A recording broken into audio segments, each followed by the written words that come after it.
Hey, what's up, everyone? Welcome to episode 2 of the Two Idiot Gamers podcast. I am your host, Chris the Wiz. I am joined by my other co-host, A- AC Skywalker, AC 97. Skywalker. Well, 97 on Twitch.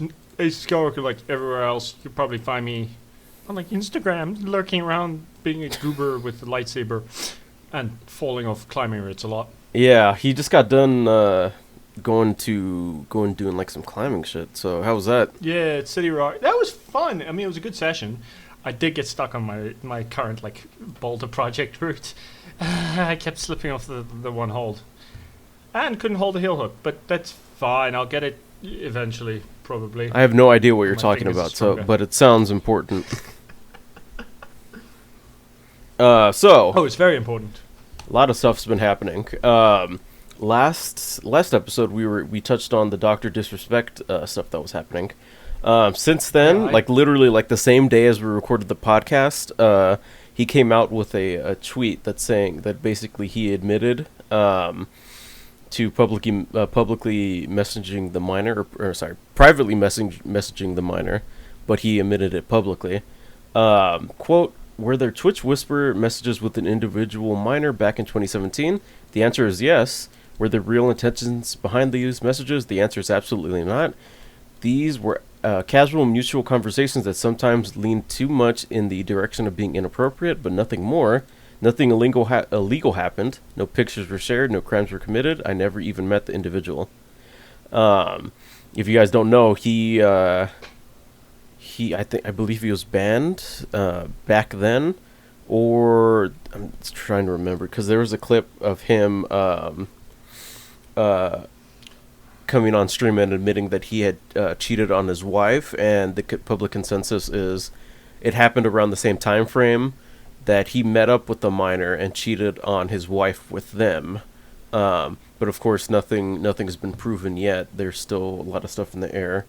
But as the consequences of him publicly admitting that he did have messages with the minor, his former friends, Nick Merckx and Tim the Tatman, who he habitually streamed like Call of Duty, like other like multiplayer games with, they've all come out and saying that they don't support that. So there's that. He also mentioned that he's going to be taking a break from streaming, but he is coming back. Honestly, I don't really see him coming back after all this happening. He'll probably just silently quit streaming, and Just kind of vanish into the yeah, ether of nothing. and just retire. But that's not the only thing that happened to him. Turtle Beach was partnered with him and like sold Doctor Disrespect branded like headsets and stuff. And they seemingly removed all Doc merch and references from their website. So if you like try to click a link, it just goes back to like the homepage, I think. Oof. And he even like represented the San Francisco 49ers, and they've stopped working with him as a result of this. Quote, we take these developments seriously and will not be working with him going forward. And yeah, it's safe to say that he's done. He said he was going to take a break, and hopefully he doesn't come back. Yeah, he wasn't that entertaining anyway. Yeah, I've I never tried looking at his stuff, really he was- watched any of his stuff outside of like all the all the drama that's been going on with him and all this. But I'd never heard of him before. I was like, what the fuck? Who is this man? I've seen like some clips like on TikTok and like YouTube and stuff, but outside that, I've never really cared much. Yeah. Yeah, me neither. It's very hard to bring yourself to give a shit about about this, and you're like, it's some dude who existed Yeah, Just- somewhere. just the content wasn't really interesting for me. Hmm. But I thought I'd start the podcast off with that just to get that out of the way. How's your week been, AC? What have you been? It's been a week of just editing, mostly working on short film stuff, but then the Acolytes and then the boys. Yeah, we can get into that later. But what Like those are the things that have most in my mind, especially this week's episode of the boys. 'cause, Yeah. Like just before climbing, we went to watch that. yeah. You've been playing A lot any more happened. Like a Dragon? Not much. I played a bit on Monday, but I've been like doing a bunch of other stuff recently. I really want to get back to it, Hmm. but it might be a little while before I actually get back to to playing like a dragon. Yeah. Sadly, I really need to get back to it soon because it's great. Yeah. It just hasn't been like I've just been busy with like other stuff. I was gonna stream it today. Well, no, I was gonna stream it tomorrow, but I might do Baldur's Gate with Gray. It's one of my other friends, Mhm. partners, people. Dude, Baldur's Gate was fun. I know me, you, and Moby played it a little bit, Yeah. and kind of fell off of it. But I would love to play it again. I know. We play with the mods. Do you like plan with playing with mods, or just like playing? I'm trying to get vanilla? it. I'm trying to get it working vanilla, just because who I'm playing with, her computer's a bit of a potato, so it's like Yeah. we have to go with no mods, no nothing, just to make sure things work. Yeah, I totally understand that. I know during Yeah. like Act 3 or Act 4 or something that it really took a toll on my PC, and like it kind of fell a little bit, but like the first two acts think were I pretty fun. I think also you played it back when it was a bit more buggy, Mhm. and they've like fixed a lot of the stuff that used to make PCs do that. So I'm not sure. I mean, it might run better if you play it again. As for me, let's see. What have I been playing? I You've been doing played Elden Ring, haven't you? Yeah, I've been playing Elden Ring, mainly off stream. Just recently, the boss I just fought was the Scorpion Millipede lady with Scarlet Rot. And then I fought Renala. Let's see. Hmm. Can't really remember what else. Did you get into the DLC, or are you just doing the main game? I already beat the main game. So I'm in the DLC right now. It's mainly for me. It's just like there's like points on the map that I like put waypoints on, and I'm trying to find out how to get to those points. Because there's like fortresses that are like connected to the points that I want to like explore to see if there's stuff at. But that means exploring like the fortress. Right now I'm like in Mesmer's fortress, and there's a bunch of fire dudes that are like super tanky and like do a lot of damage. But other That than sounds that, it's incredibly been annoying to fun. I played Dave the Diver yesterday, which is a sprite game where you dive in the ocean, hunt fish, look for stuff, and then during the night you have like a sushi restaurant that you make stuff and serve it to people. It's pretty cool. Then I played some Party Animals with some friends last night, which was fun. I've never. I don't think I've ever played Party Animal stuff. What else? I think I talked about it last week, but I played Killer Frequency. That was a really fun game. That sounds pretty cool. Yeah, it was really fun. Isn't it that one's kind of like a murder mystery? You kind of go around solving it from like a radio station. Yeah, right? You it's like, talk to primarily you're in a radio station, and then people call into you, and you have to like save them because they routed 911 into the radio station, so people like that have 911 calls are just calling you. So you have to make the right choices, or else people die. It's really, really, really fun, and you can like you play ads and like play music and stuff and take calls. It's really fun. But I kind of plan on playing the Jack trilogy of games, like Jack 1, like Jack and Daxter and stuff. Yeah. Because they're Are you gonna play the Bendy games as well? Bendy and the Ink Machine? Yeah. No, I haven't. I think I played the first one a long time ago, but I haven't really played them since. But the reason why... So you haven't played... What's up? Yeah. So you haven't played the newer ones yet? No. Oh, okay. So the reason why I want to play Jack and Daxter is because it's free with like the subscription service that I have on PlayStation Plus. So I've downloaded 1, 2, and 3, and I've also downloaded the first Sly Cooper game. I never actually got a chance to play the Sly Cooper games. I've like never So played them. I I kept seeing my remember friends had them, but I never played them myself. I remember playing the first one a lot when I was little and had a PS2. It was really fun. And I think I played the second one, but it's been a super, super long time. But I really hope that PlayStation goes ahead and like ports like the old Sly Cooper games and like the old like PlayStation 2, PlayStation 3 games to PS4 and PS5. Mainly so that people like me who grew up with PlayStation 2 and PlayStation 3 games can play it on modern hardware. There's one franchise that I really want them to port over. It's called Resistance. It's a first person shooter game made by Insomniac Games. Super super good. I played the first one and the second one so many times on PS3. It was like one of my favorite games growing up.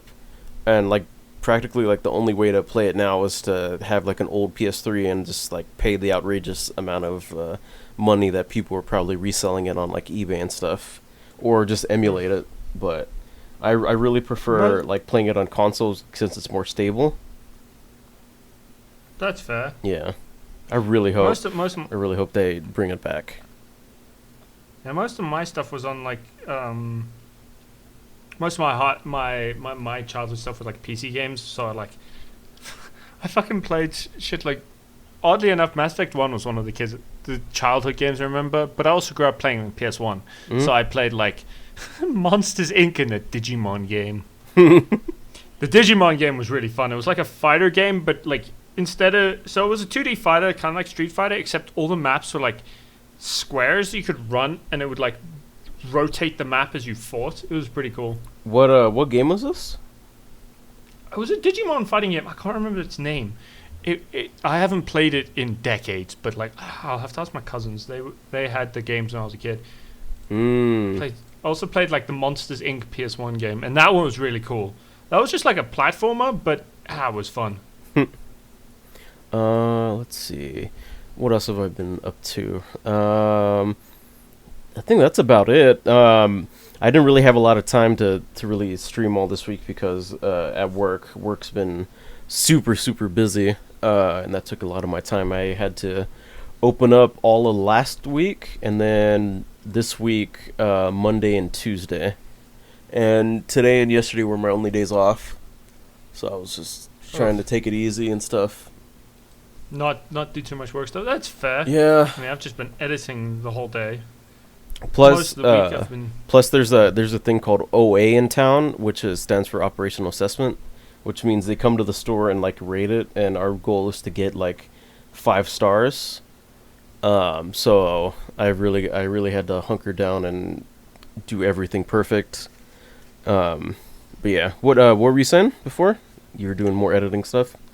Yeah, I've just been editing like a bunch of stuff for a few other streamers and stuff, doing clips and stuff. It's been fun-ish, slow. Lots of just like cutting. Yeah. Which is slightly annoying, but it goes. Also, I forgot to mention today's 4th of July, so happy 4th of July. I know AC doesn't really care because he's South African, but yeah, our like our version of Independence Day is like it's Freedom Day, and that's like back in April. Damn.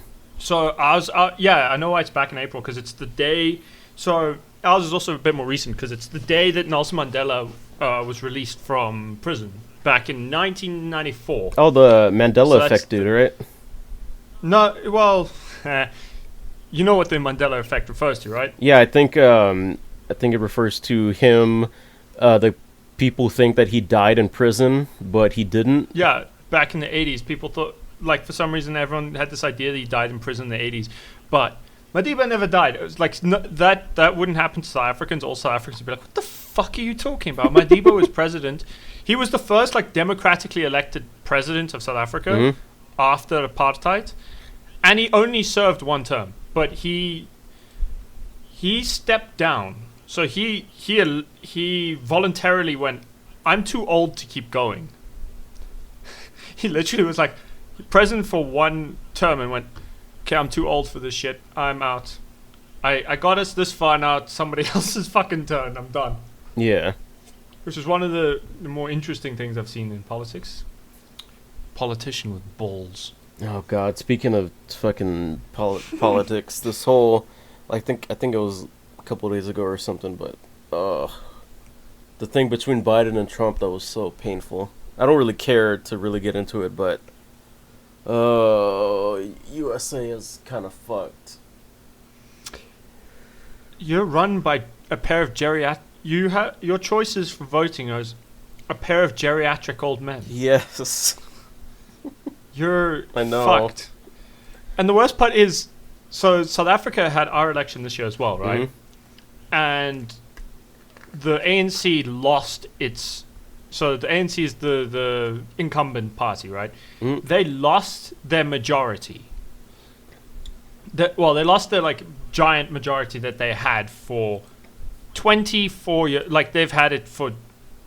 Actually, no, it's more than 24 years because they've had it since Madiba was president. Mm-hmm.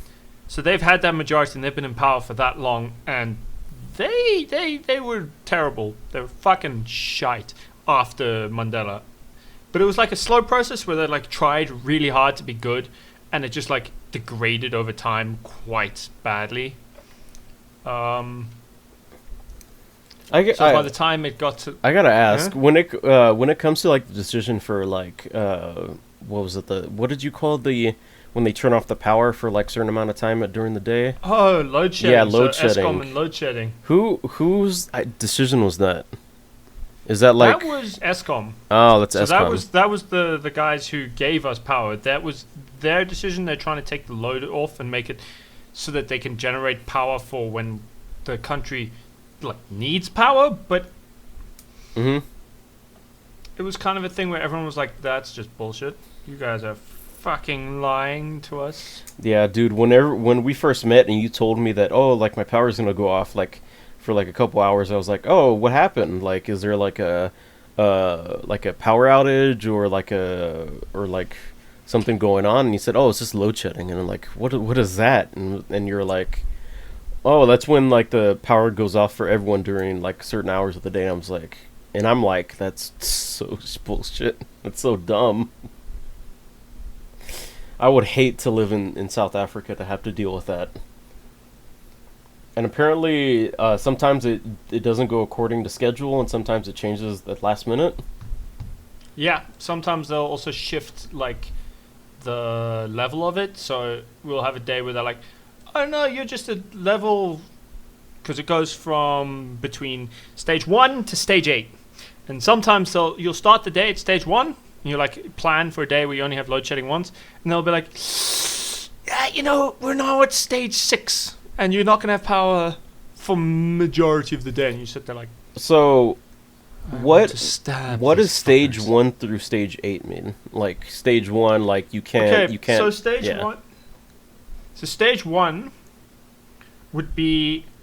We have 2 hours of load shedding a day. We'll have... Or potentially no load shedding on a day because it's very, very low... It doesn't impact the amount of load shedding they need to do and the amount of power they need to turn off just to keep all the generators working, right? Mm-hmm. By stage 8, it means they're basically fucked and they need to turn off all the power and they have to just fucking keep just essentials going, which they generally don't do because they just turn off everyone and everyone's fucking screwed. And then stage 2? Fun. Stage 2 just usually means you have 2 hours of load shedding a day. And then 3?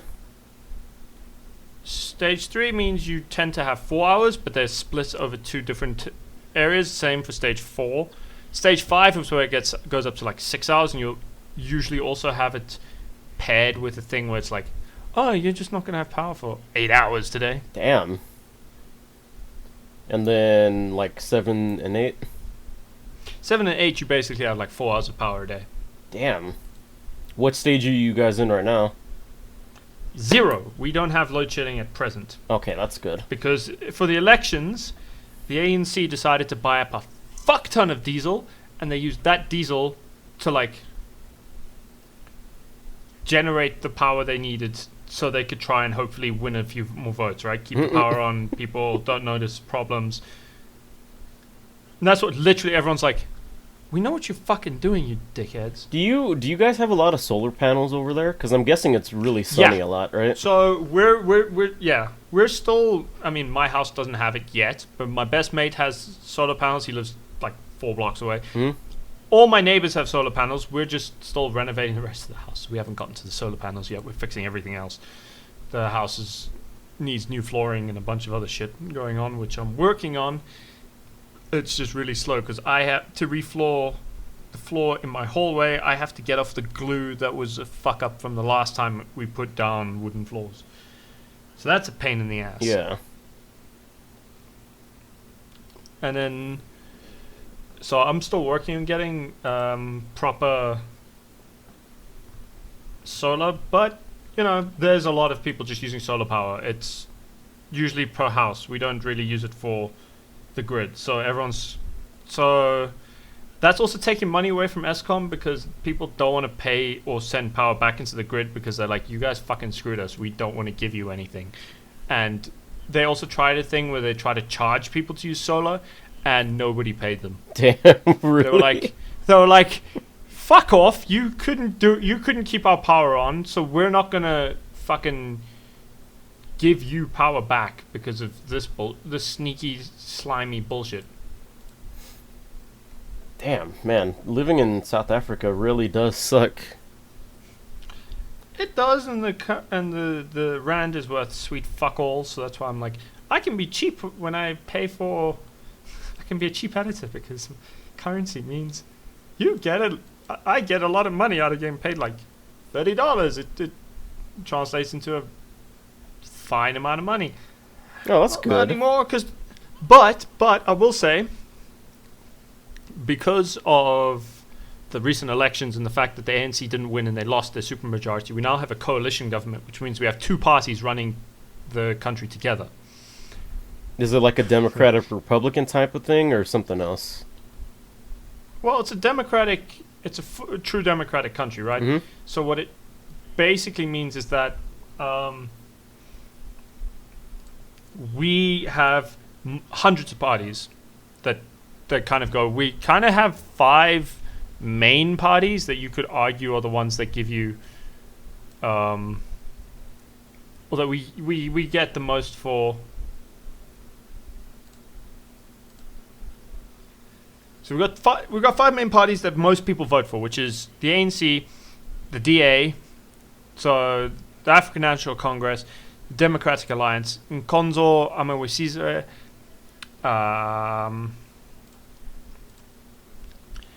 and the EFF, the Economic Freedom Front. The EFF is kind of just our version of the weird Nazi party, except they're black, not white. Oh, that's bad. The rhetoric they use is basically the same as what the Nazis used. They're like, let's kill all the white people. Oh. Because they fucked up our country to begin with. Yeah, it's... If you look up Julius Malema and like half his speeches, he has some scary fucking stuff for white people. Because we're the minority in South Africa, right? Which is part of why a bit of some shit that happened when I used to watch American media and people would be like, oh, we're the black people, the minority. I'd get so fucking confused. Because to me, I'm like, no, there's way more black people. What the fuck? I'm looking at his Wikipedia right now. Yeah, he's got a long list of weird shit. Threats to journalists, investigation by the Hawks. What is the Hawks? So the Hawks are basically our version of the FBI. Oh, that's a cooler name. Right? Yeah. But like, yeah, it's charged with money laundering and tax evasion. Wow.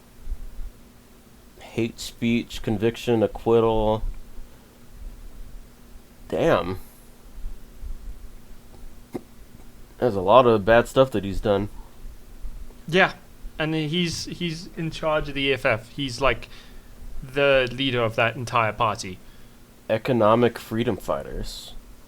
Yep. Just going by the name, it sounds like a good thing, but that's the one you said that was like the Nazis? Yeah, but it's well, they're kind of like... No, they are Nazis. They're just black Nazis. So they want to kill white people. But the premise and the way they talk is basically the same, where he's given speeches and talking points that are basically the same as a lot of things Hitler would say. Mm-hmm. So it's kind of like, oh, this man is just using Nazi talking points to kill people. Which is weird because, like, I'm pretty sure from your perspective, you're used to a lot of Nazis just being white. Yeah. White supremacists, like the Ku Klux Klan, the neo-Nazis, Proud Boys, whatever. Mm-hmm. South Africa's a bit different. I mean, I can understand where he's coming from and why he has this hatred, because he also grew up during apartheid South Africa, which means... yeah, he grew up with some really... He grew up basically in what it would be like if the Ku Klux Klan were in charge of everything. Or if America had less space and the Native Americans were still forced onto homelands that were tiny. Right. Because the homeland... Okay, in South Africa, during apartheid, the black people were... Or the native black population was put into what were called homelands, which they're like functionally identical to reservations in America. Oh, wow, really? Yeah. Damn.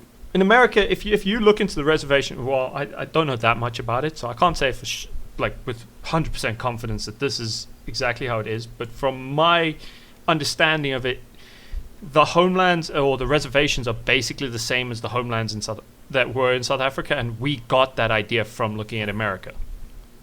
Like, that's where the racist government got that idea in the first place. Right. They looked at America and went, we can do this. I'll be having that.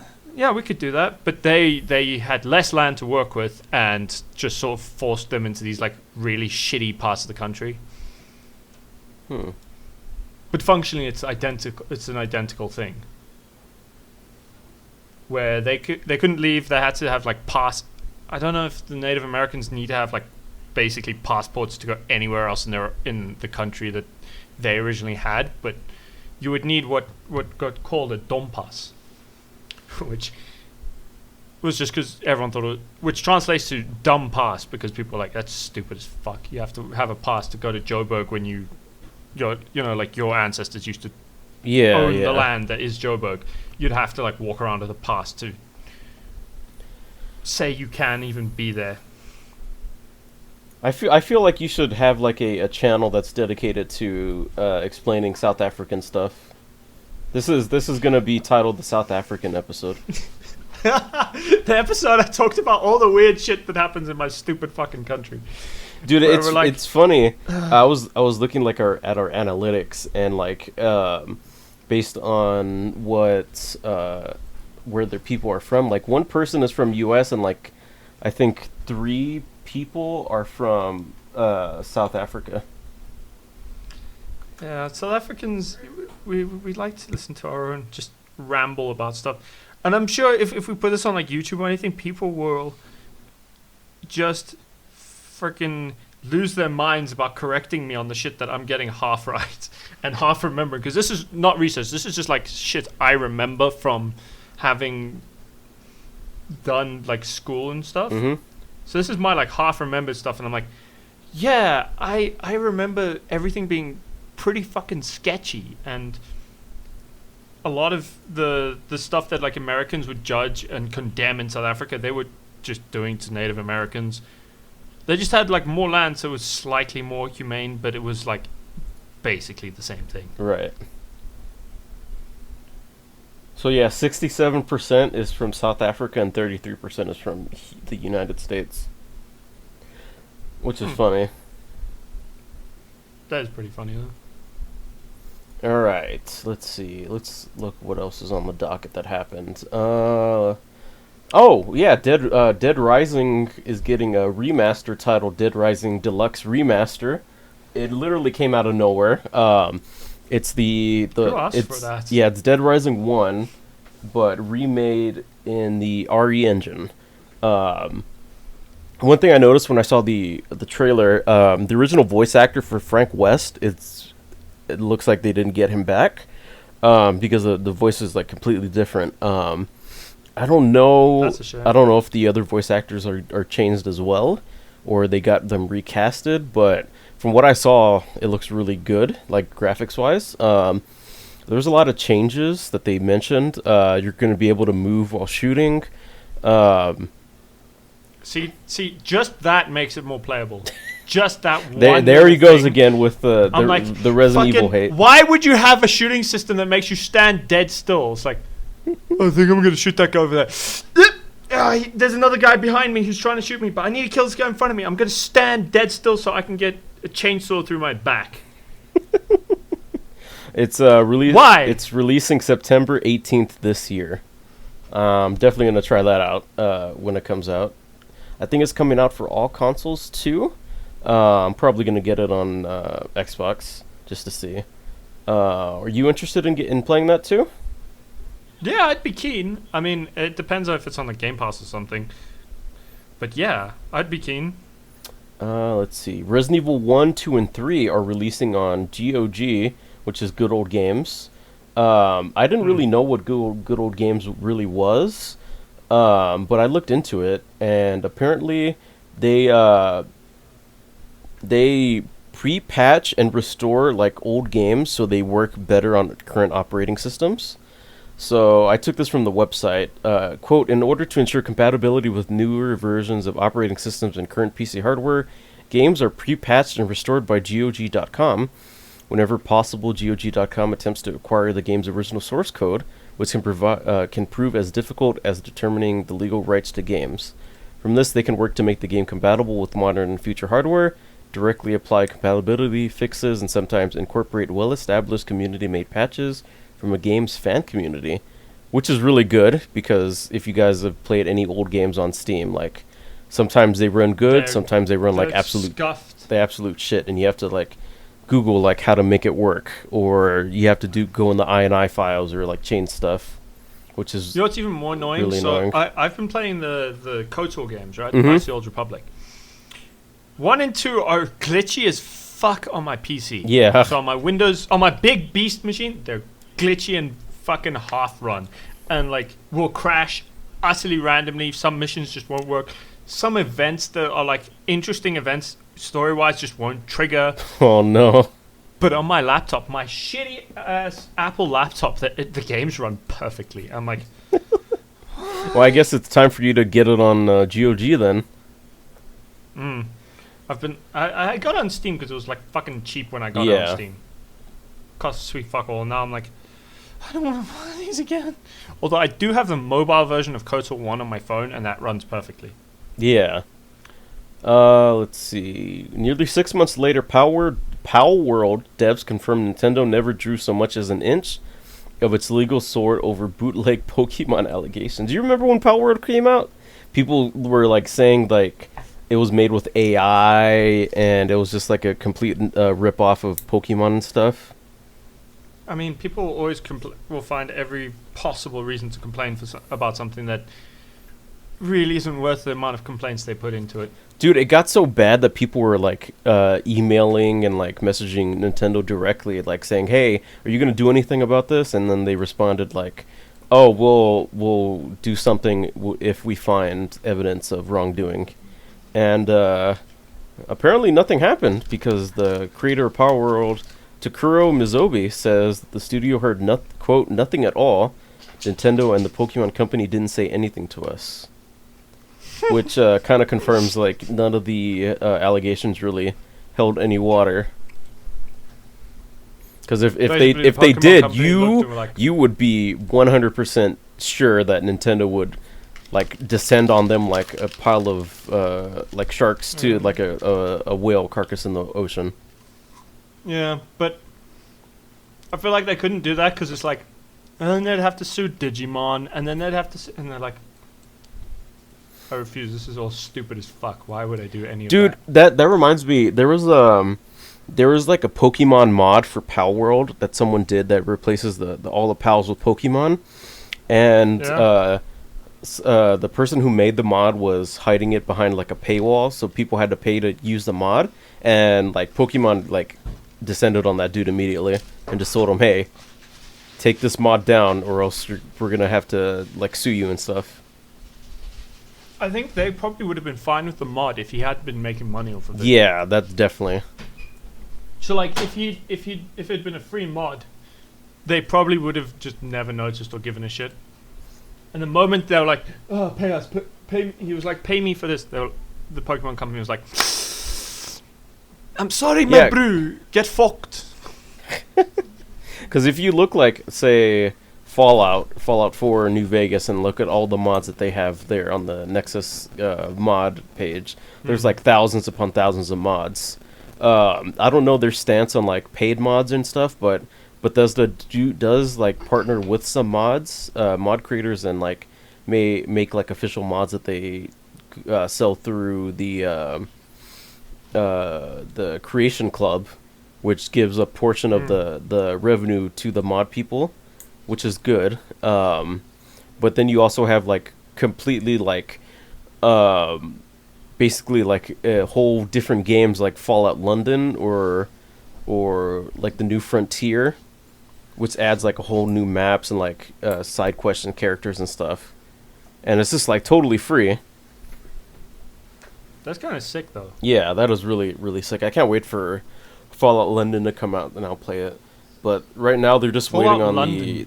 They're just waiting on the script extender to get updated, I think. Speaking of Fallout London, they you know the Queen of England, right? Yeah. They which one? Queen Elizabeth the one that second. died recently. The old lady. Elizabeth II. Yeah. See, they had planned to make her like a ghoul in like Fallout London, and then she died, and they said like, oh, it's in poor taste now. They should have done it anyway. They should have done what the fucking Irish should have done and been like, fuck it, we'll do it anyway. She'd be a fucking ghoul. The time of this, she would have been fucking dead anyway. Let's make her a ghoul. It'd be fine. She'd just be a feral ghoul. Yeah. Oh man. Let's see. Oh, it got announced that the next Resident Evil game is in development, with RE7's director Koshi Nakanishi serving as the sequel's director. Wait. So a sequel game. So Resident Evil 9, not like remake of 5 or remake of 6. New one, brand new game. Yeah. I'm guessing it's yeah. the whole thing with Capcom is they have different development teams for different games. So like the next one is probably going to be made with like their prime development team, and like maybe the remake of 5 is going to be done by someone else. But if it's going to have the director of RE7, which was I think the first person one that had Ethan in it. That was the first Yeah. It was the first person one, yeah. It's definitely going to be more horror focused, which I'm looking forward to. Sure. Let's see. Crazy Taxi reboot, an open world, massively multiplayer AAA game, Sega says. Producer Kenji Kano said that the new Crazy Taxi can be played by many players at once, with the goal of maintaining a classic Crazy Taxi style amid these new mechanics. There's mention of a theme park-like map and motifs inspired by the U.S. West Coast, as Automaton noted.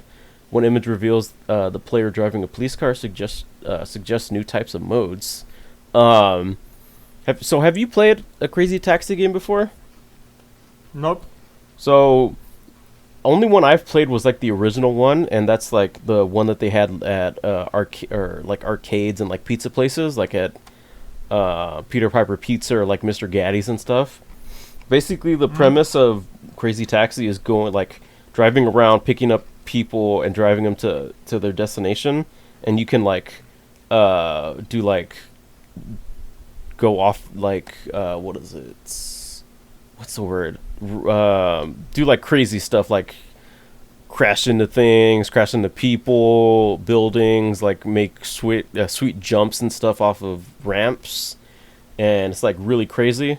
Hence the name, and it has a really cool soundtrack. That sounds pretty fun. You might have heard like yeah that song that starts with it. Yeah. That's I heard. It's not originally from Crazy Taxi, but it's like made famous by it because that was like one of the game one of the songs that was in the game. Let's see. A new trailer for the new Hellboy movie, The Crooked Man, came out. I saw it. it looked really cool. It looked a lot really more horror focused than the other Hellboy movies that I'm more used to, like the Ron Perlman ones. Yeah. Have you seen it? The trailer? I have not yet. I heard about it, but I was like, I never watched the like. I wasn't the biggest fan of the Ron Perlman ones. I just didn't watch them due to. There was no real reason I didn't watch them. I just never did. I quite badly want to watch. Like, I would quite like to watch some of the newer ones because they look pretty cool. So the newest one. Well, no, sorry, not the newer ones. The one with Ron Ron Perlman Perlman. ones. Yeah, the OGs. Yeah, I think I only saw the second one. yeah, the Golden Army. Yeah. Yeah, both of That one those. was pretty cool. Both of those were directed by Guillermo del Toro, and they had Ron Perlman in it. A lot of people were talking about the Crooked Man trailer, like saying like, "Oh man, I can't. I don't know if I'll watch this. I'm so used to the Ron Perlman one," and it's not in saying like, "Oh, it doesn't have Guillermo del Toro. I'm not gonna watch it." But what I'm thinking is we shouldn't let that deter us from actually giving it a chance because it looks really No, of it course looks not. interesting and it's lower budget, which means they could properly like focus on like the story instead of like it being like a special effects like smorgasbord like the other ones were, 1 and 2 and like the remake was.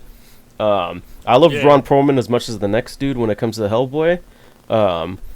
But we should let the new one, the new movie at least try, and if we like it, we like it. If we don't like it, just don't watch it. Simple as that. Yeah. No, I get you. Like, we need. I also like the look of the Hellboy in the new one. He looks pretty cool. Yeah, and apparently it's based on an actual like comic arc in the comics. Yeah. And I think this is the first Hellboy movie that's actually being worked on with Mick Mignola, which is the creator Yeah, of yeah. Hellboy. Mike Mignola. Yeah, the original artist and author. And So he's the guy who like drew him and. yeah, I saw some people comparing like certain shots in like the trailer to like certain panels in the comic that it's based on, and it looks like 1-to-1, which is really good. Although I will say, I don't know how I feel about this new actor as Hellboy. I'm like looking at him like, I feel like he should have been a bit more. Something's missing, you know? What I mean? Jack, the actor that plays Hellboy in the new one is called Jack Kesey. Let me see if there's Like anything. I don't. He was in Deadpool 2 as Black Tom Cassidy. I think he just died. Yeah. Yelling at the A bunch of those guys just sky, got the throwaways, straight up intruders, Baywatch 2017, Death Wish. No. Yeah, most of the movies that he's been in, I have no idea what they are except Deadpool 2. He was in The Deadpool. Strain, that vampire show on FX. Interesting.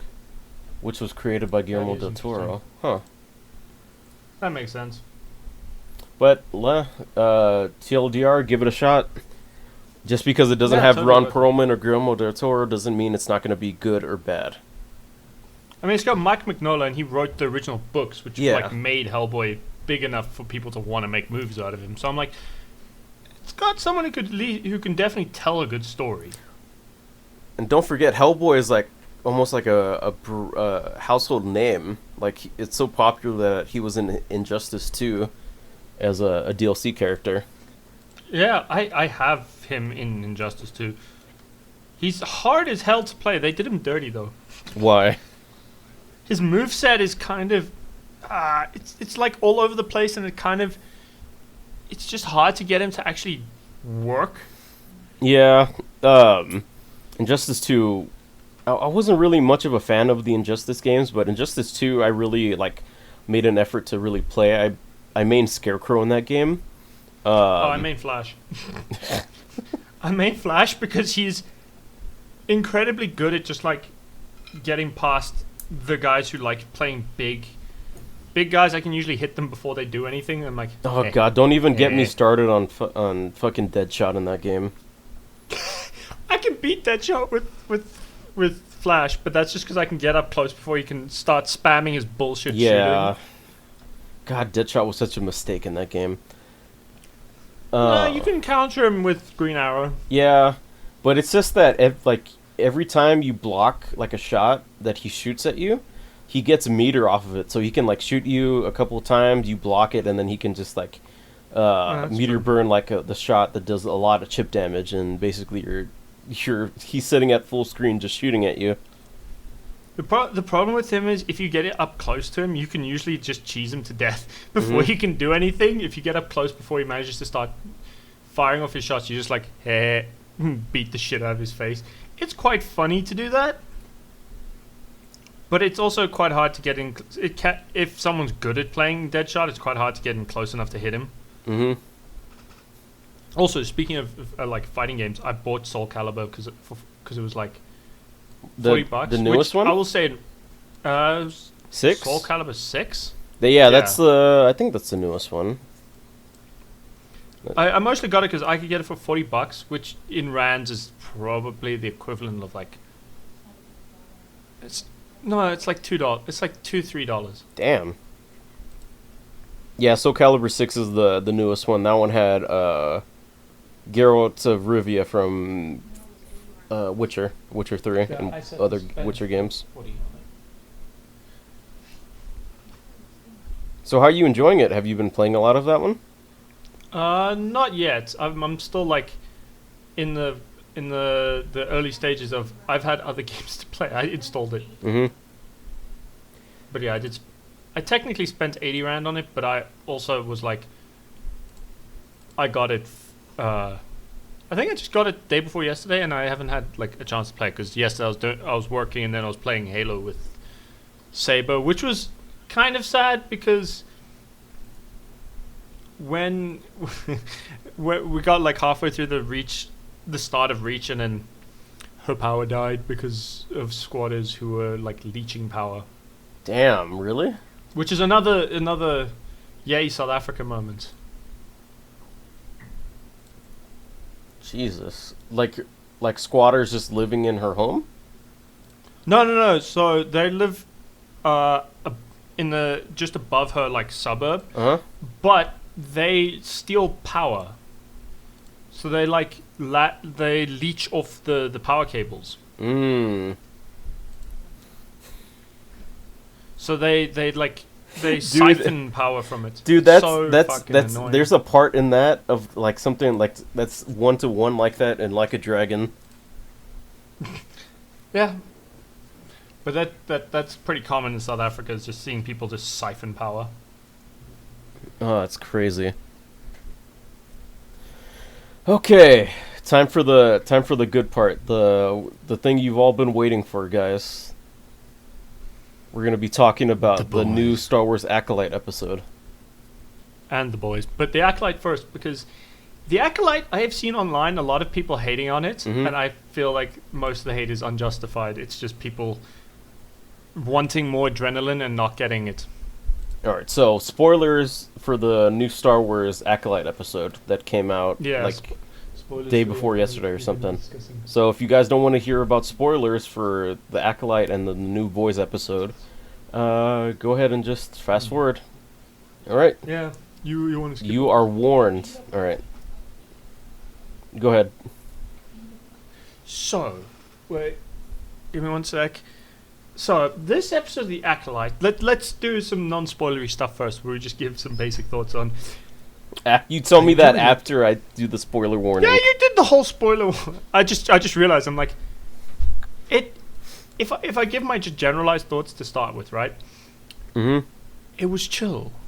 Like, in comparison, this episode was kind of like the cool down after the action, right? Mm-hmm. Kind of giving a lot of the character reactions on what happened, giving how they're feeling, what they're doing, and like how it affected everyone. It wasn't I feel like it still should have been a bit of a longer episode, so we could have gone a bit more in depth with how the characters were feeling about what was happening. Right. So, but like, it was also like, I'm trying to remember. Did we talk about the last week's episode at the in last week's podcast episode? I don't think we talked about the mass murder episode. No. Okay, let's start with that one first then. Because, whoo, that was an episode. That was a fantastic episode, at least to me. That was such a like a very different episode as well on it, because unlike the earlier episodes, which kind of were slowly building up to stuff, this was like, okay, now the real hard shit is happening. Dude, how easily the Sith dude just went through all the Jedi was just fucking crazy. It was just, I think what was more crazy was the fact that it was done in such a way where you felt scared for the main characters the entire fucking episode. So, you know, you're sitting there going, oh, are they gonna die? Are they gonna fuck?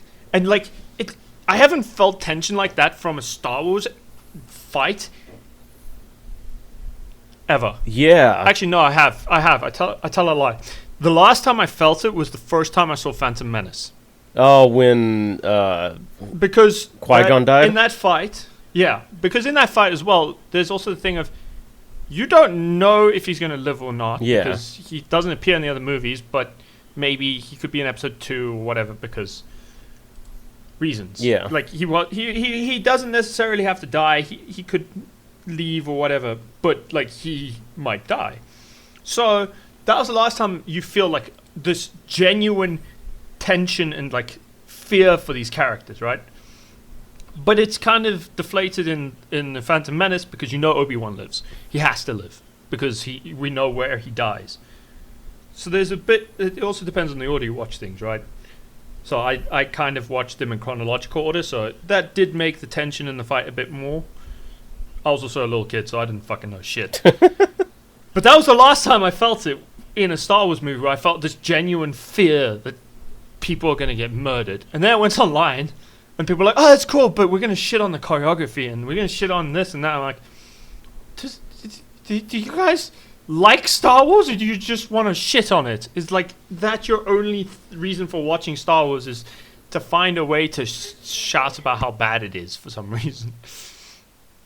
You know what I mean?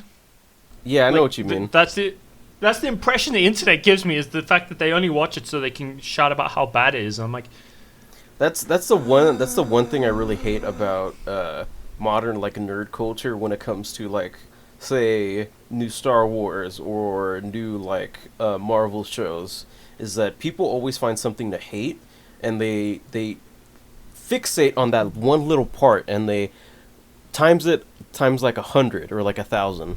So like, one thing I noticed was the some people talking about like the choreography with like the fights and stuff, and how they didn't make sense. And then I saw people bringing up and like how some of the fights in the Phantom Menace and like the prequel trilogy don't make a lot of sense, but they look cool, and that's what really matters. Like the whole thing, when you watch it, like, you're like, we're watching this because rule of cool. Like, it's Star Wars, so we want something that's cool. We don't really care if it's not like perfectly accurate, because honestly, a realistic sword fight is fucking boring to watch. I've done kendo, and there are cool stuff, but like, half the stuff that people think, oh, that's realistic and stuff, you're like, it's boring as fuck to watch, because it's usually 2 seconds, and the only things that makes it interesting is being the person who's doing the fighting. Yeah. Otherwise, you're like, I just don't care. I wouldn't say I agree with that a lot, because I've been watching Hajime no Ippo, and that's like a boxing anime, and the boxing is like super like realistic and stuff, like at some points. Yeah, but like, say there's a difference between boxing, right? And because you can go watch a boxing match, and that'll be really fucking entertaining, because at the end of the day, no one dies at the end of a boxing match. I mean, if you're going against Mike Tyson, yes, then probably. Yeah, but he also didn't kill any of his opponents. Otherwise, he would have probably been banned for life from boxing, like, just straight away. Yeah. Because he was committing murders. So you generally go into boxing with the understanding that there are rules to it that you have to follow as boxers, right? You have to follow the rules of boxing. Mm-hmm. And then 2, you need to have the idea that boxing doesn't have it, but if you're gonna go watch 2 people fight with swords, those motherfuckers are gonna kill each other, because you get hit with an actual sword, you're gonna die. Yeah. That shit's deadly. Like that's why you would fight with the sword. You're trying to kill him, and if you kill your opponent, there's no like following after that. To bring it back to your rule of cool, and how that's like a really good way to look at it. Like during the fight with the Sith dude and the girl's name Jackie, I think. Jackie. When her lightsaber gets like cut in 2, or I think it's she picked up the Wookiee's lightsaber and was using her other one in her offhand. And when that happened, and her one lightsaber gets like turned off because of the helmet, the Cortosis helmet. The Cortosis, and it comes back on, and they both look at it, and she starts like dual wielding lightsabers to fight against it. I'm like, oh shit, that's where the Ahsoka style came from. I'm like, but there's also the whole fighting with like Jar Kai is super cool. Mm-hmm. I also like I liked some of the sneakier stuff that was like hidden in the Sith's way of fighting, where he did like deactivating their lightsabers, or like stabbing its Jedi and then force pulling another Jedi into the lightsaber. That was and so you're like, cool. That's kind of cool. Like it flows with this whole thing of, I'm just trying to kill you guys as quickly as possible. And I've seen a lot of things online about about the Sith like cheating while fighting. I'm like, he didn't use like half of the weird techniques you guys are fucking talking about, and because I've rewatched that fight a few times. Dude, if he really wanted to cheat, he could easily just like force choked all of them, just like at the start of the fight. I don't know if he could have, because there's enough. I feel like trying to hold that many people, because a lot of the times in say the Star Wars novels, right, when they describe how a Force user interacts with the Force to like grab something, they actively have to concentrate on feeling where that thing is in space, and then they have to actively be like, okay, I want to hold this thing. So when you see a Force user grabbing a lot of people, they've actively felt through the Force for all of these people and then grab them. And it's like trying to pick something up with your toes. Where like you know what you need to do, and you can kind of see how to do it, but it's still hard, and you're trying to lift something heavier with something you're not quite used to carrying things with all the time. Right. So I don't think he could quite do a Force choke on multiple people all at once with the same pressure, because you're also then dividing your attention among a bunch of people, where doing it like with 2 hands makes sense. Like if you could choke 2 people, it's like, okay, cool. That's kind of why Vader always does a thing where he holds his hand out when he Force chokes, right? Yeah. It's kind of having this action of, I'm kind of just envisioning this, and now I've got like a thing that I can see as I'm doing this. You know what I mean? Mm-hmm. Dude, that whole fight was just so like amazing. I really liked how he like headbutts like someone's lightsaber and just like uses the Cortosis to like partially, and he also has like a Cortosis gauntlet or something that he just hits. He has a gauntlet, which also, if you watch the fight, it breaks halfway through the fight, which I like that they did that, because it kind of shows that Cortosis isn't like Beskar, which doesn't break but can resist lightsabers, right? Which, like, when I first saw it, I was like, oh, is that like Beskar? And I'm seeing like the lightsabers deactivate. I'm like, wait, Beskar doesn't do that, so it has to be something else. And then I saw someone mention that it's Cortosis, and they say that it's been around for a long, long time. No, it's been around since like before the prequels were even made. Cortosis has been like an idea in Star Wars. But the interesting thing with Cortosis versus Beskar is Cortosis is fragile. So if you hit Cortosis, you can so his helmet, if they just like pummel strike him in the face, they'd probably break his helmet. Which, because it has, which makes sense in the episode, the latest one, where he's like trying to meld it back together and stuff. Yeah, so because what Cortosis can do is it's really good at absorbing and like conducting energy. Mhm. That's why it would like deactivate lightsabers, right? Yeah. But it's brittle, so it's really fucking terrible against like a physical weapon where you just hit him with a club or some shit. Yeah. That would work, but it's really good against energy weapons. So I'm like, they also created a metal where it's not better than Beskar, because Beskar won't break. If you hit it with a lightsaber, it's not going to break. This is Or if you gonna hit it with- deflect. yeah. It will like deflect or resist, but it won't like shatter if you hit it with, say, a hammer. Mm-hmm. It probably won't break, but Cortosis will. So I do like that there's this other like mythical metal that's really cool and has these cool effects, but it's not the same as Beskar or Adamantium, where it's this like magical unbreakable thing. Yeah. It's like, no, it's magical, it has cool properties, but it's not like a solve all. It will still break under certain circumstances, and if like you wear armor like that, you'll get cocky in a place with energy weapons, and some dude will just come and fucking hit you in the face with a rock, and you'll probably get murdered. There is a Cortosis sword in canon as well, but I believe that was like a weird alloy where like a bit of it was, I think it was either Durasteel or Beskar, but that's the only one that I can think of where they like used as a sword, and it was mostly used against lightsabers and not like people. Man. That's also why like his helmet breaks. Yeah. Halfway through that fight.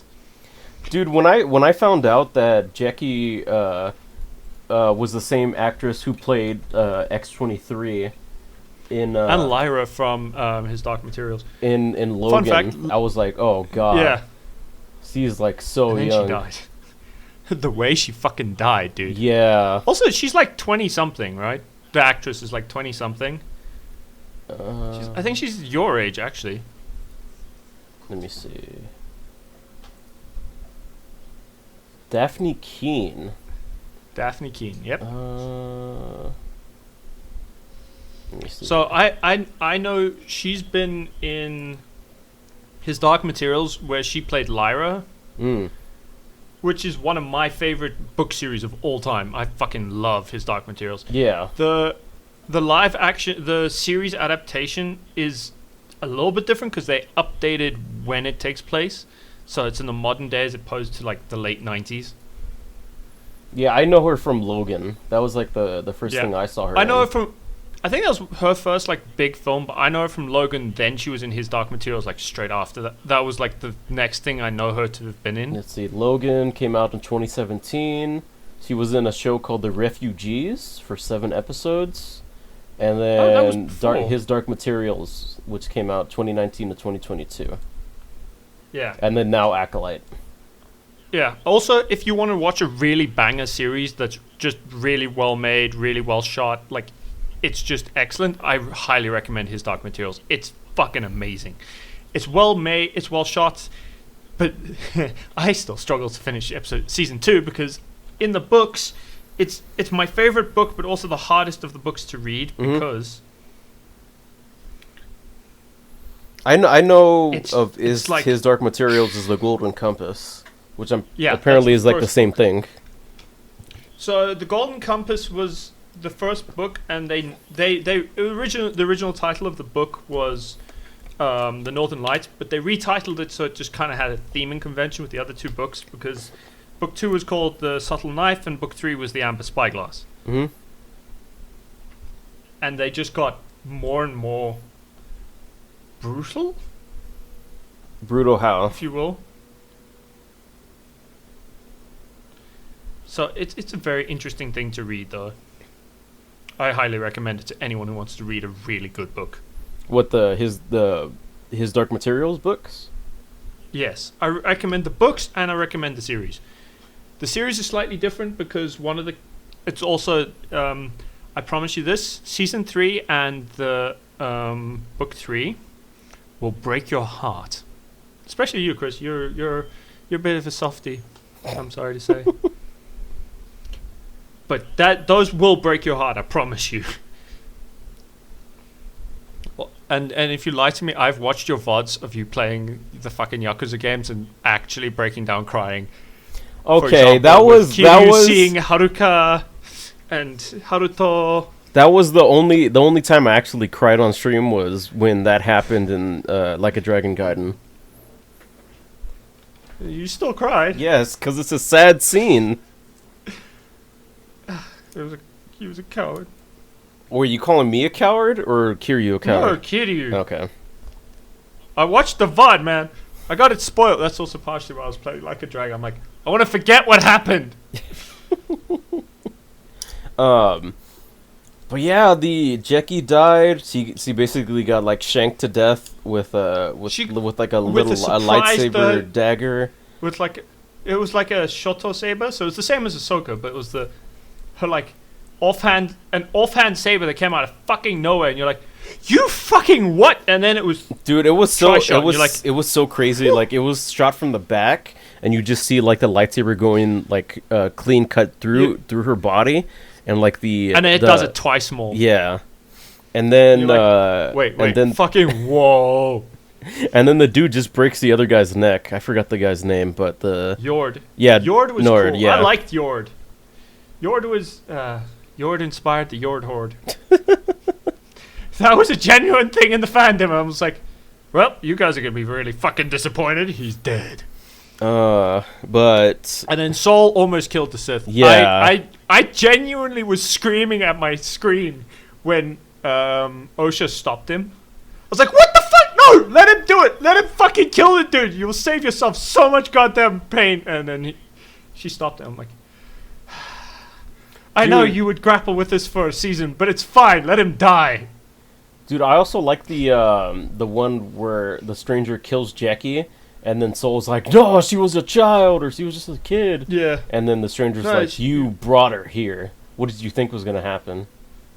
Well, for one, they didn't think they were going to see this. They didn't count on a fucking Sith to pitch. Yeah. They thought they were just catching some girl, and you're like, bruh, they didn't think you were fucking here. Just chill.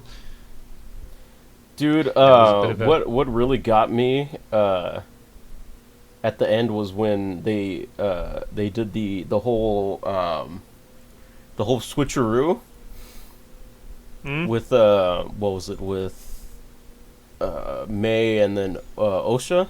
Oh man, Osha. I thought I was kind of annoyed at May, if I'm honest. Mm-hmm. I was like, why did you just fucking tank that hit from your sister? Are you a dumb fuck? What the fuck is wrong with you?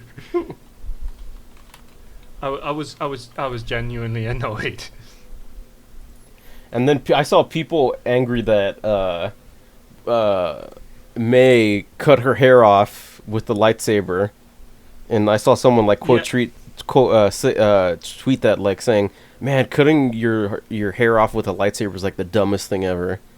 And like people I'm like, people saying like, do you know how like Padawans get rid of like the rat tail that they have? oh yeah, the Padawan braid. So they have like a Padawan braid, Yeah. which is kind of like this indicative of how many years they've learned, and they get special like beads and markings on it to say how much they've learned and things they've learned on their journey as Jedi, right? Mm-hmm.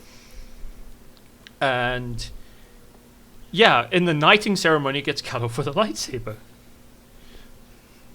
And I'm like, bruh, it's always been canon.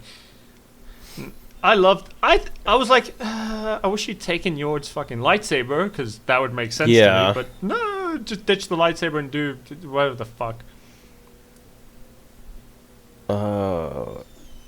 What? Oh, I was remembering what else people were angry about. Oh yeah, Ki Adi Mundi is in the show, like for like a split second, for like a scene. I know why they're mad, but it's so stupid. Their rage is so dumb. I'm like, why are you mad? Why do you give a shit? Actually, all I could think is, what are you guys, fucking 6? Yeah.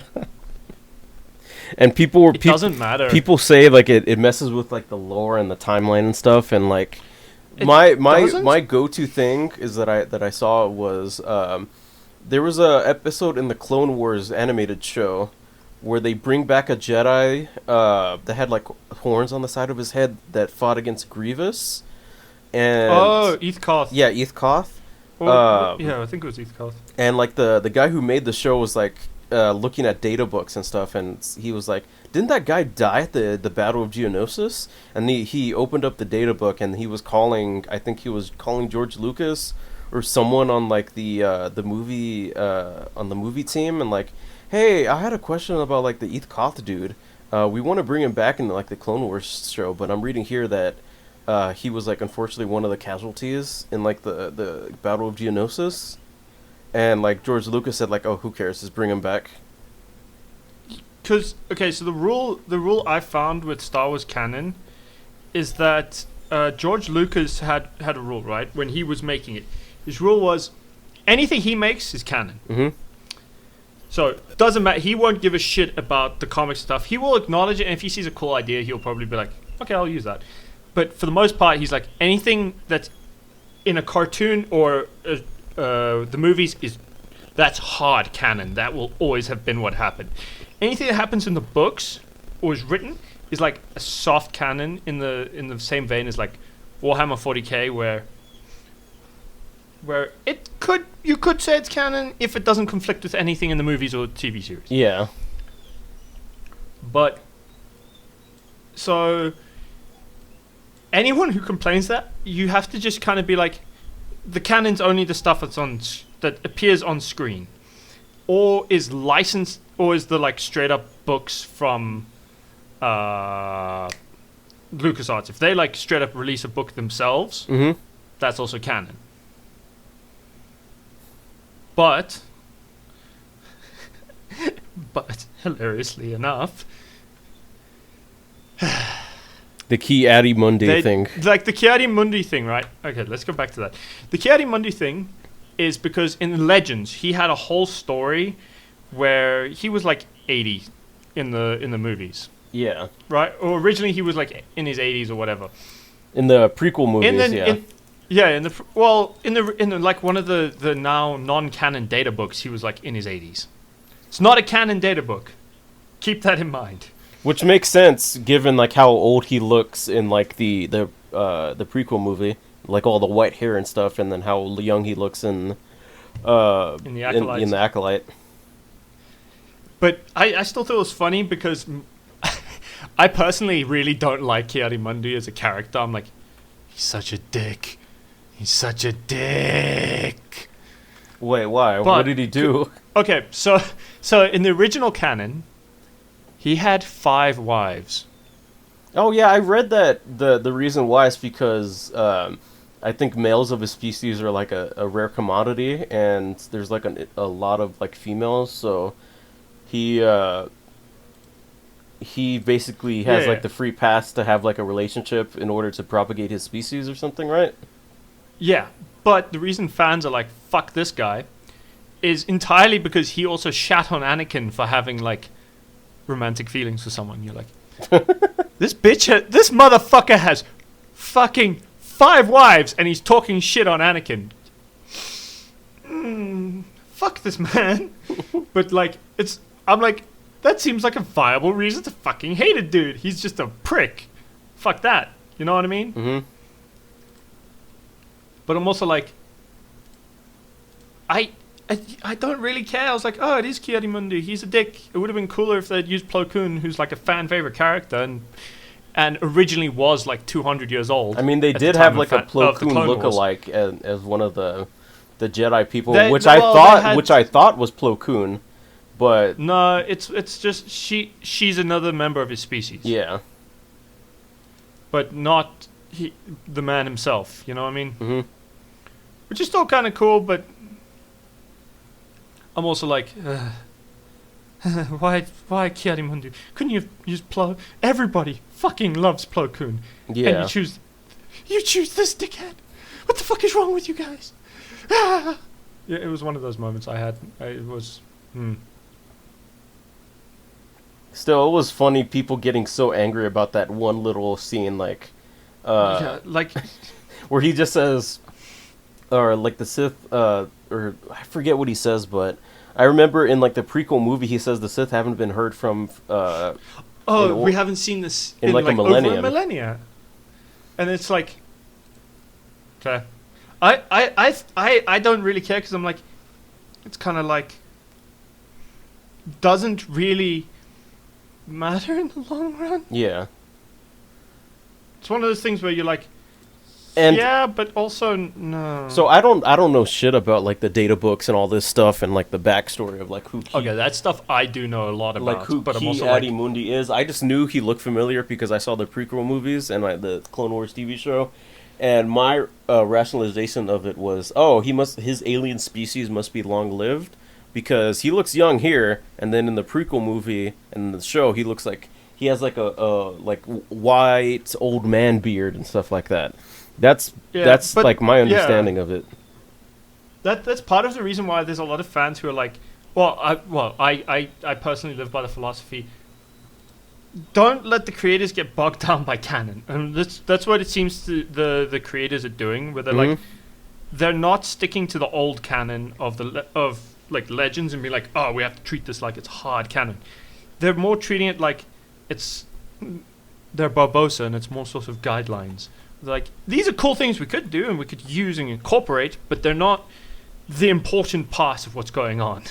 Because, we're trying to write our own stories. And I think it's a better idea for this show if they don't try and just go by the old canon. Otherwise, they're just going to end up regurgitating stories that have already been told. And that were also kind of their own annoying mess of, like, just random shit that happened, but doesn't really connect in any like meaningfully useful way to anyone.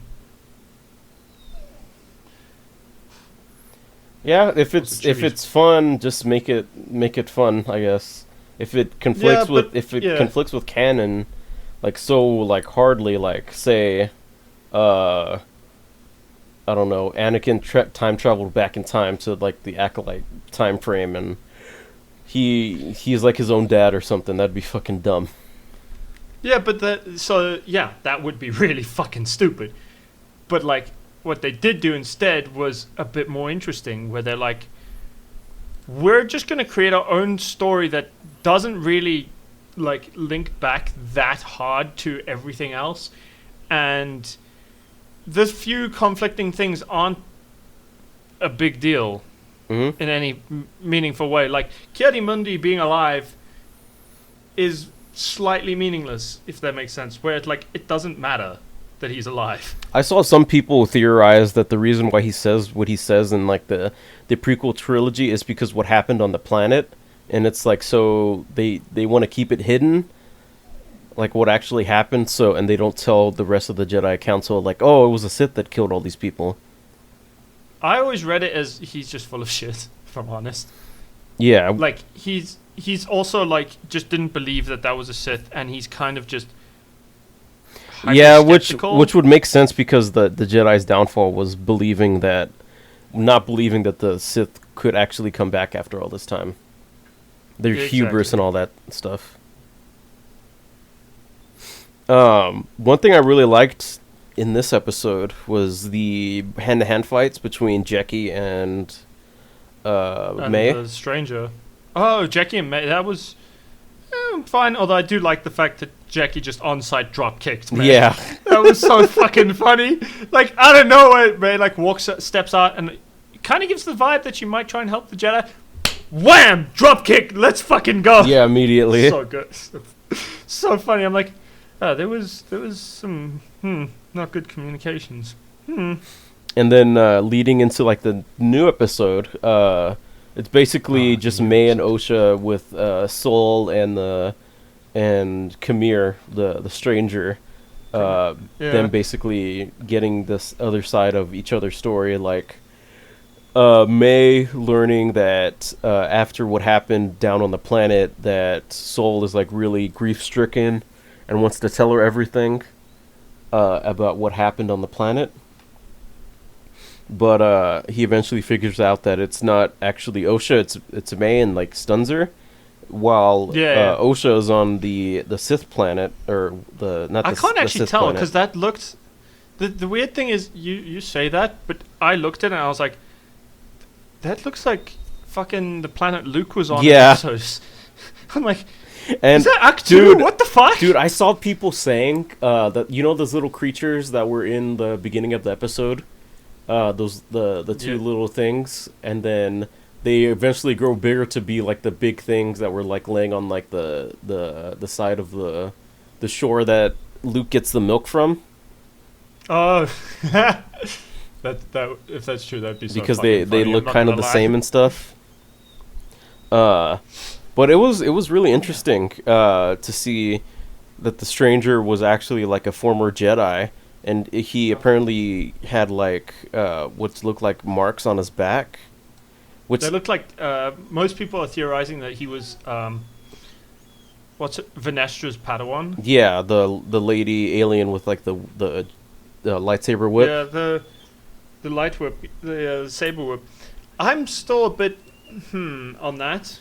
Personally, I'm like, I can kind of see where you're coming from, but I still think that's dumb.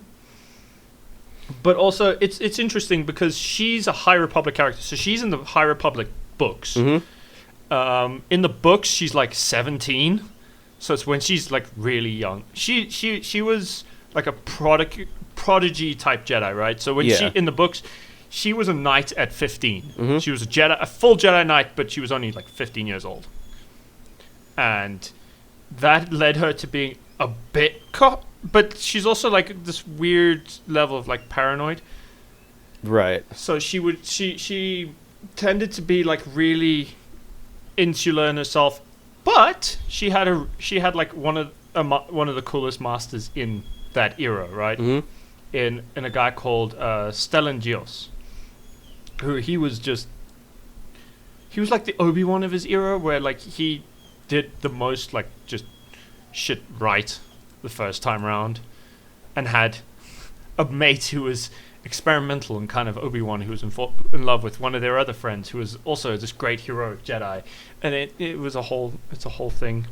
I'm currently listening through the audiobook for the latest book to come out in that trilogy, and it's really weird seeing Venestra be like young and kind of more brash. Yeah. And then going back to Acolyte, where she's like, I get the old feeling that and she's crotchety. gonna like try to sweep it under the rug.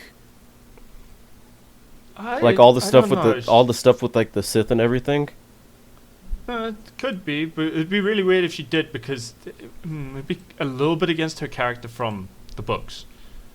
Or it would be like the adult version of her, who's given it's 100 years, she's like, what, 117 or something? She's old now. Oh, fun fact, apparently Palpatine is like 130 at the time of Return of the Jedi. Isn't he human, or is he just like an alien or something? So, no, he's human, but Force users within the Star Wars universe have extended lifespans. Oh, okay. That makes sense. One thing I didn't like was how hot that they made the dude, the stranger, and like everyone's like thirsting over him. Because he was shirtless, or his forearms, or his like biceps. All of that. All of the above. Yeah. Like Wow. he comes out of the See. lake or like the ocean and stuff, and then he's like completely naked, and then Osha looks He's like- down and like lets him pass to get his clothes on and stuff. You're like, she was definitely checking out his dick. Yeah. You're like, oh, that's just a tiny bit awkward, but okay. So I'm gonna ignore that happened. So one reason why I think her name was Venestra, right? Yeah, Venestra Rowe. I don't know What- why they keep calling him Master Venestra by first name, because they refer in like the prequels. There's a lot of times where it seems to be randomly interchangeable, because they'll call. So, Anakin tends to be called Master Skywalker or Padawan Skywalker, Mhm. and Obi-Wan gets Master Kenobi a lot. Yeah. But will also sometimes just randomly be Master Obi-Wan, but it's inconsistent. And in this one, they consistently use first names for some reason. They go Master and then use a first name, and I'm like, Maybe it's easier for like Mhm. the audience to know like their first name instead of their last name. I don't know. maybe, but like Japanese audiences have always been just last name. Yeah, that's true.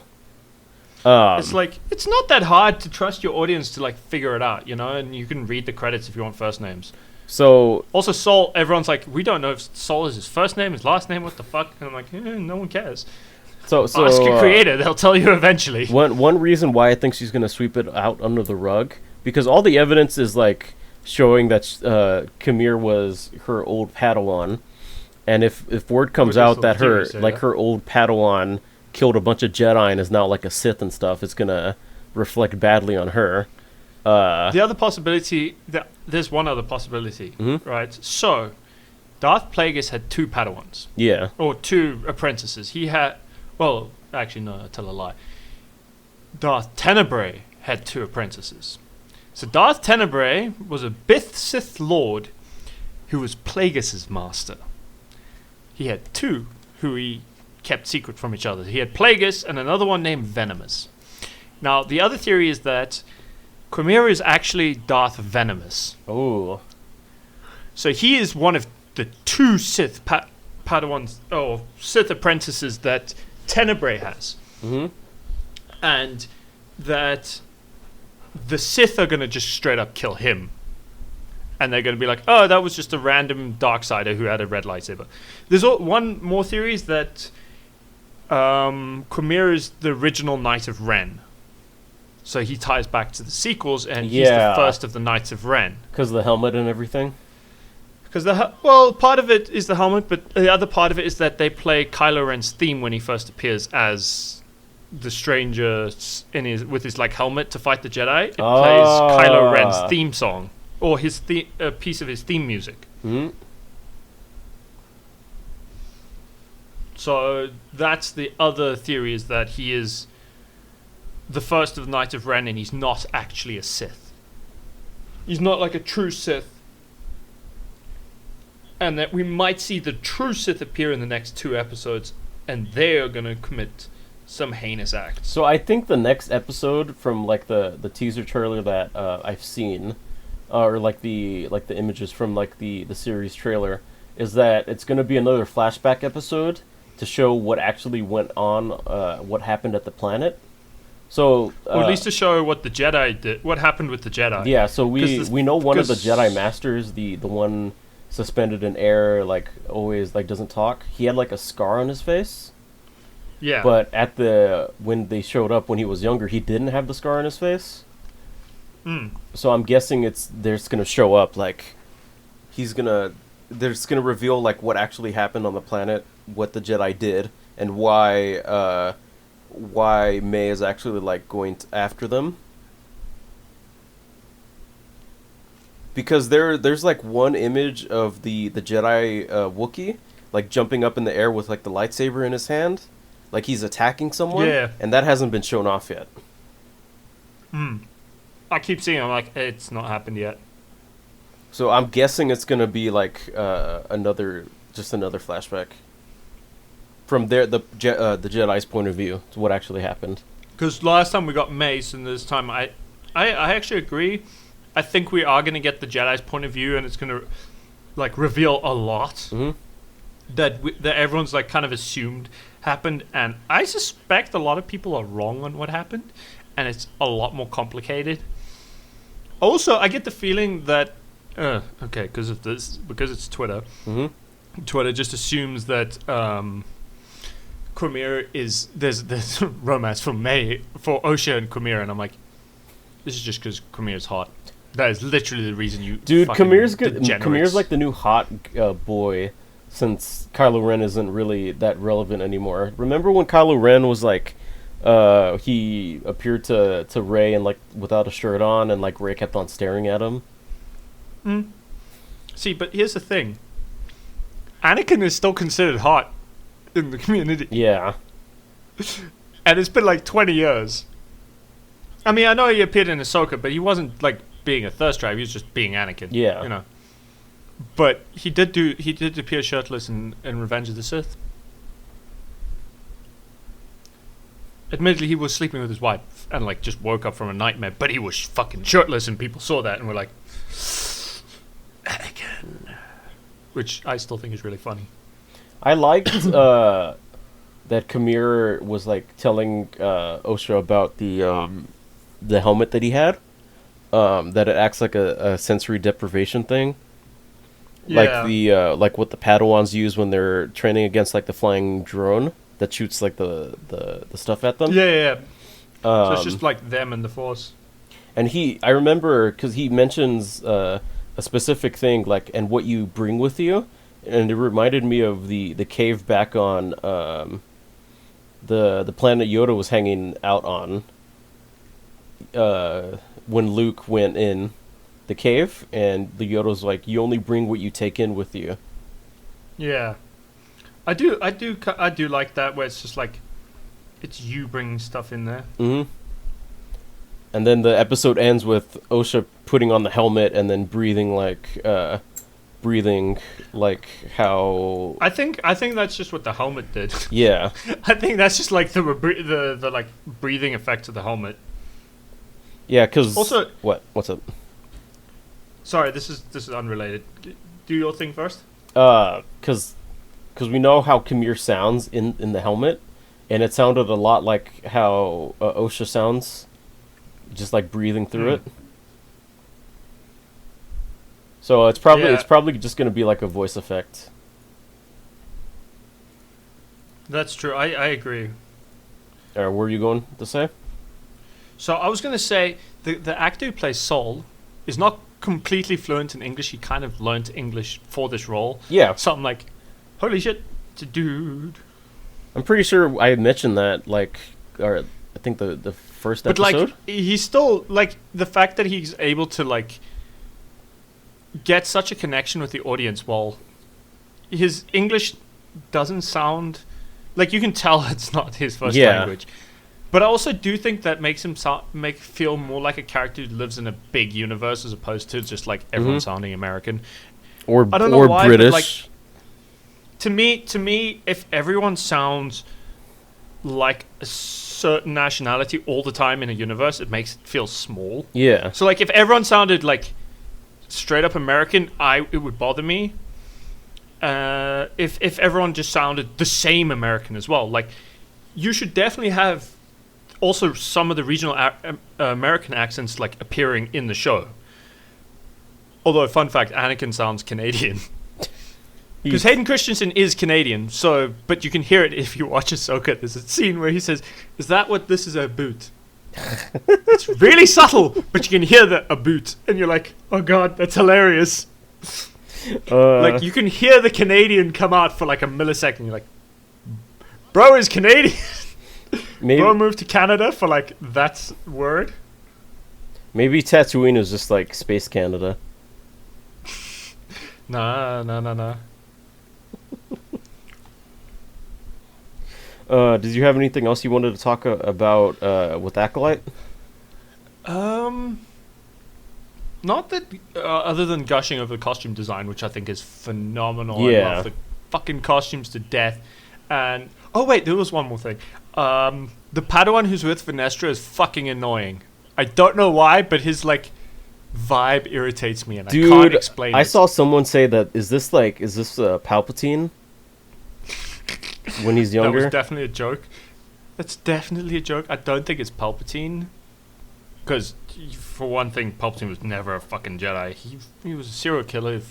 Okay, wait, that's old canon. That's like Legends material. In Legends, he was a serial killer who killed his own family. But also, I think the Jedi would recognize one of their own who became a fucking senator on Naboo and shit. Mm-hmm. All right, you ready to talk about The Boys? I'm ready for the boys. So we just watched it earlier today. We watched it together. This episode of The Boys was just so fucking crazy. So much shit happened. And then there was... So, the start was pretty crazy. The reveal about Butcher was fucking insane. Yeah. A lot of people were theorizing that already. I mean, it makes sense, but it's also like... So, spoilers for the new episode of The Boys. Starting now, you've been warned. So, the Jeffrey Dean Morgan dude, that guy was just all in Butcher's head. He was just like Becca. He's not. He died a long time ago. It was just a part of the tumor messing with his head. The way they revealed it fucked with me so hard though, because he just straight up talks to Becca, and you're like, yeah, fucking what? That was really, really crazy. Honestly, that would be like the best way for them to actually like reveal it. Actually, just have them like talking to each other. That was. I think it was great reveal though. So like the big crux of the episode is Tech Knight is holding like a alt-right party at his mansion.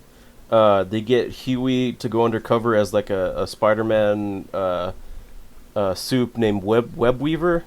While he's there, Tech Knight takes Webweaver into his dungeon, and they engage in like sexual BDSM, and basically Huey gets like super screwed over, like almost quite literally. Yeah. Ashley is there. See, and his feet get tickled. That was so goddamn weird. I know, that was so weird. And she like got off on it. I'm like, what the fuck? I mean, it has been like what was it? It was like explained earlier in like the series that her and like the that Vought news anchor were in like a BDSM relationship where she was like the dom and he was like the sub. Oh yeah. What else? Oh, I saw a lot of people complaining that Huey getting sexually assaulted was played for laughs, and I didn't really see it. I didn't really see it like that at all. I didn't see it played as for laughs because it came across more as it was like, it just felt really uncomfortable to me because I felt like Huey was really fucking uncomfortable. Yeah, and it just happened after his dad died because they put him down because they gave him Compound V, and then he like was phasing through people and killing them. Also, he had dementia. I don't know if that was like hinted at. I think it was earlier in the show.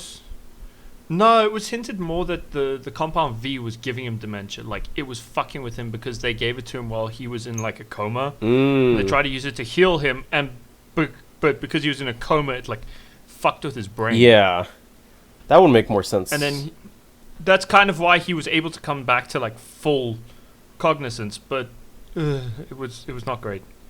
Yeah, it was really, really sad seeing his dad die.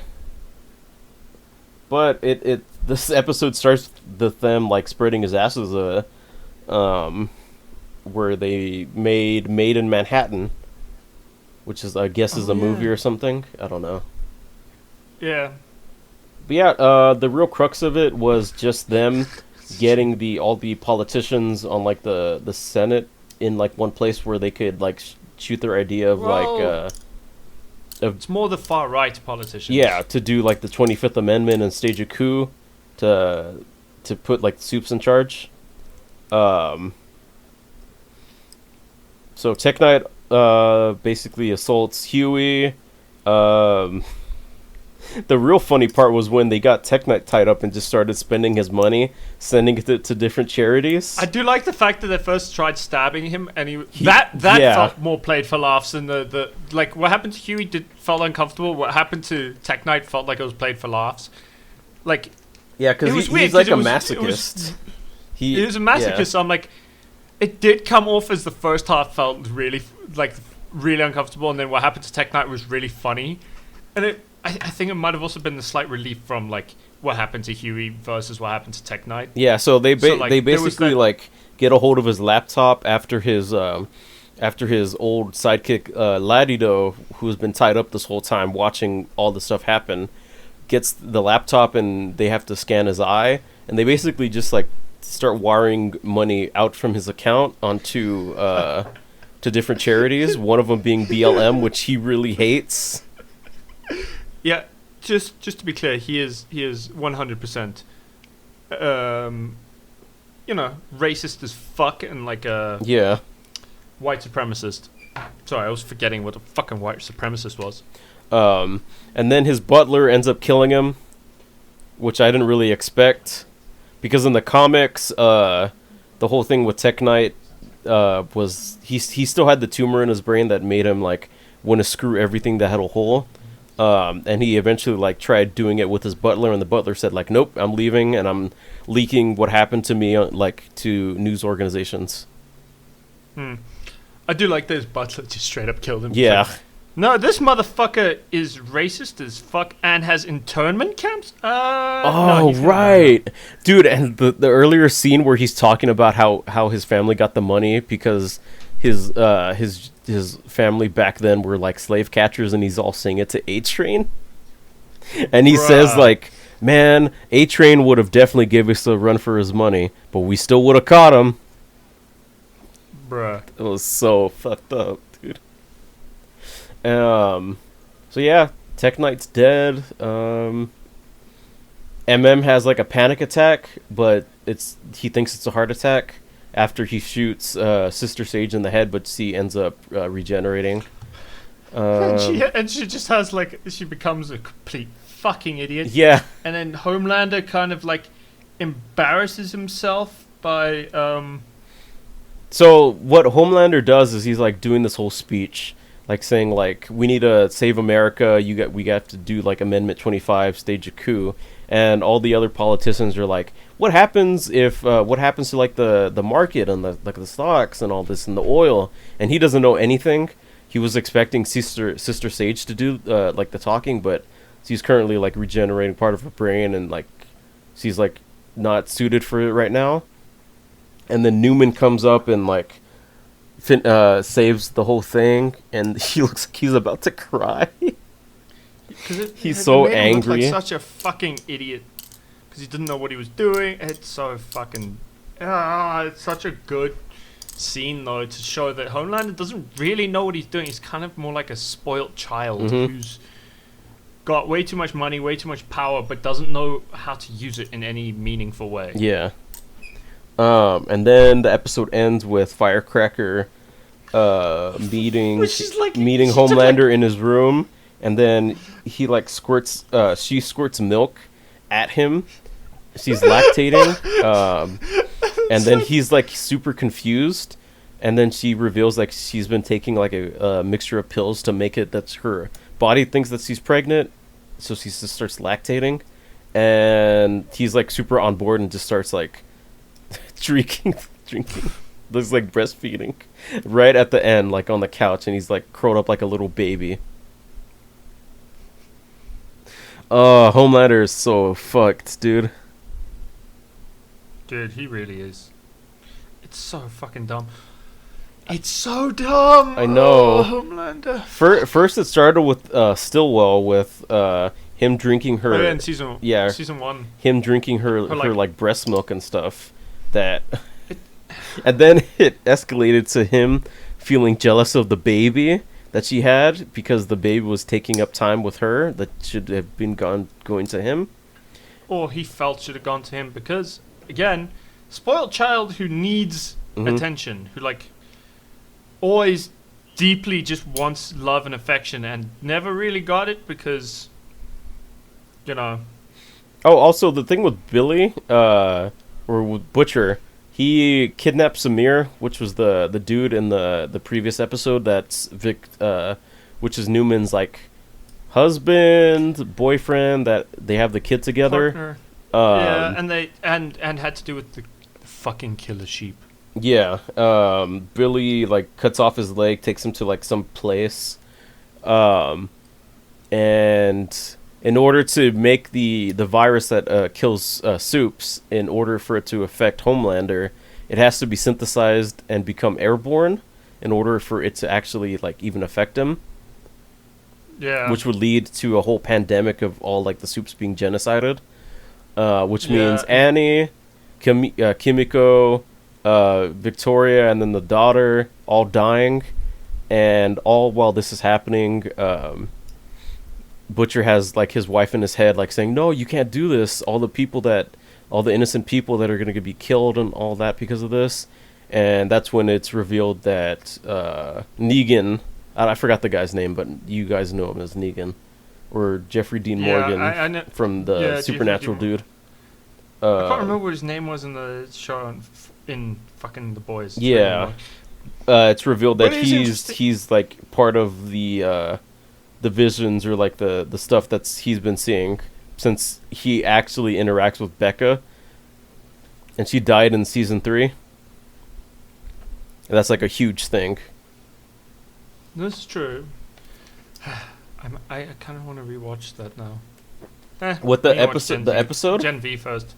Yeah, but I need to watch Gen V first. I have not seen Gen V, and that's kind of an abomination. Also, fun fact: I've never seen Arcane either. Oh yeah, me neither. But I just finished. cool. I finished watching Gen V like the other day, and it really ended off really crazily and like on a cliffhanger. And it really sucks that one of the main actors passed away in a motorcycle accident. Seriously? Yeah. That sucks. It was basically like what happened with Chadwick Boseman. They were already done. Oh, no, that's even worse. They were done writing like the script with Black Panther: Wakanda Forever, and then he died, so they had to do like a whole bunch of rewrites and stuff. And they already said that they're gonna have to like rewrite a bunch of like season 2 of Gen V because of what happened with the actor, because the actor was like so important to the story, and it just sucks that he passed away. Yeah, it does suck. It really sucks. Yeah. But I'll have to see what you mean because I don't know who passed away or who they're playing because again haven't seen the series yet. I will go and see it. I need to. That's all. The Gen V is also like the first appearance of Tech Knight, where he's like his show is called The Whole Truth, and he's just like fascinated with holes. That is It's bizarre. It's so funny. Tech Knight is such a weird dude. Yeah, but thankfully he's dead, so we don't have to worry about that dude anymore. He was basically just like the Batman of the Boys universe. But in the comic, Iron Man. but in the comic, In the comics, he was like Iron Man. yeah, but in the comics he didn't have any powers. He just had the Tech Knight suit. But in like the Boys, the show, he actually has like powers and stuff. He doesn't have like super powerful ones, but he's got like expanded senses. Yeah, he can. It's kind of more like Daredevil, who feels rich and racist. In Gen V, he's like super detective-like. He can hear like your heartbeat change, like if you're sweating, if your pulse quickens. Like he's like full like detective. Huh. Which is It's kind crazy. of interesting. Yeah. Which is why there's a scene when they're in the barn. They're like, oh yeah, he has like super senses. He can smell, hear, taste, and all that stuff. And Huey's like, oh shit, he's gonna be able to tell I'm not Webweaver and shit. Oh, that's true. Although Tech Knight's always been dodgy with his fucking sidekicks. Yeah. Every single one of them. Even in the comics, he was dodgy as fuck with his sidekicks, and you're like, why is he dodgy? Also, I feel sorry for your sidekick, man. Yeah, no wonder the He's- Ledito wanted to screw over Tech Knight. Like, fuck Tech Knight, man. What a dick. Yeah, Anyway, I think, given that's almost 2 hours, Yeah. this has been a 2-hour one. I don't have going, anything I else to think we're talk gonna end about. up- So yeah, Yeah, might I'm as well out just end it here. Well, I mean, I could talk all night. I can talk people's ears off about everything I can think of. But we do need to have a fairly controlled length of streams Mhm. or podcasts. So I Yeah. think this is where we'll end for today. Thank you all for joining us. We're gonna vanish next time. I'll be the one saying hello. How is everyone today?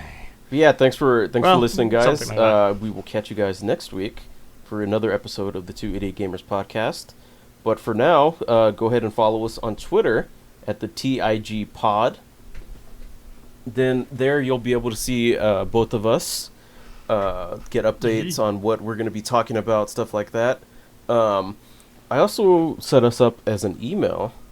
I don't know if... Yeah, we will take emails. If you guys have topics you want us to talk about, if you have stuff, send emails to it. Just drop emails. Chris will put it. It'll be up on our Twitter. You'll be able to just email us, tell us stuff you want us to talk about. Or we can just go ahead and So on take and so emails, and like if you ask us like a question and stuff, like, hey Yeah. AC, what's like the best Star Wars media out there right now? And AC will probably go on and on about how whatever he thinks the best Star Wars media is. But if you guys are interested, I have thoughts. If you guys are If you guys want to know that, just know I have thoughts. I have lots of thoughts on that. So the email would be the two idiot gamers mail at gmail.com. That's two idiot gamers mail at gmail.com. Make it short and concise, and we'll most likely get to it by next week. But yeah, anything else you want to share, AC, before we go ahead and head off? No, I think I'm done. Other than, hope you guys have a fantastic rest of your day, night, evening, whichever one you've got going. I hope it's great. All right, that's From gonna me be to it. you lot, Johnny. Bye, guys. Expect idiocy. Have a good one. Okay.